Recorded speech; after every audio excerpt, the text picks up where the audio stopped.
It's easy to overlook, but the opening words of the gospel reading signal an important event in the life of Jesus. It states that Jesus went up the mountain and summoned the men he himself had decided on. Some other significant moments between Jesus and the apostles also occurred on mountaintops, such as his transfiguration and Jesus' agony on the Mount of Olives. It was on mountains that the apostles had experiences with Jesus of both mysterious glory and painful agony. This very special place was also where Jesus called the apostles to follow him as his first disciples. On the mountaintop, Jesus named the apostles and gave them authority to preach the good news and expel demons. It was a critical decision to deciding who would among his disciples would be in his inner circle. They would walk with Jesus and be formed by him to become leaders in the community and perform ministry in his name. Knowing the importance of the occasion, we then see why Jesus went off to an out-of-the-way place, like the top of a mountain, to make such a solemn decision. And yet, despite the setting and the fact that it was Jesus himself deciding which disciples would be chosen, it seems that there was one person who should not have been called. Was it a mistake to call Judas to be an apostle? Scripture does not hide the fact that he betrayed Jesus.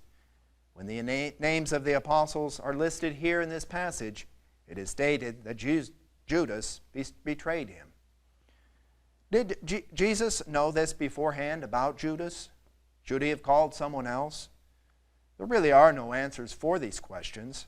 What we do know is that Judas was given every opportunity to be a follower of Jesus and to take up his mission. He heard the same words from Jesus as all the other apostles. He saw the same mighty deeds. However, Judas was not changed by what he saw and heard, and so he did not respond to the message of Jesus as did the others. The story has some wisdom to give us for when we face critical decisions in our lives. Sometimes our choices are good, sometimes they're mixed, and unfortunately there are times when our decisions lead to disasters, at least in our personal lives. We've all made some bad decisions in our lives.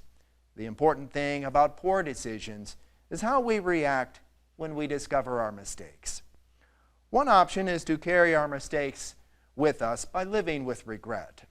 Then the theme of our lives might be summarized by saying, if only. If only I had done things differently, then my life would be much better now, we might tell ourselves. Maybe it would and maybe it wouldn't. We can't say for sure. Another response we can make to our mistakes is to recognize them, accept the fact that we are human and fallible, and forgive ourselves. I doubt that Jesus thought to himself, if only I didn't call Judas, then my ministry would have turned out differently.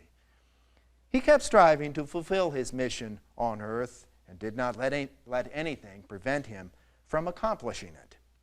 Our mission will progress as well if we do not give in to despair or regret. With the Lord's help, we will overcome any obstacle to accomplish his will. Even our own mistakes will not stop what the Lord has planned for us to do in his name. Let us strive then to serve the Lord more fully by forgiving ourselves of our mistakes and living more wisely in the future by learning from them. Jesus didn't call perfect people when he chose the apostles, yet 11 of them took up his mission and spread the gospel, and he has chosen us to do the same. In spite of our faults, we are still the only people who can speak for him in our time and place.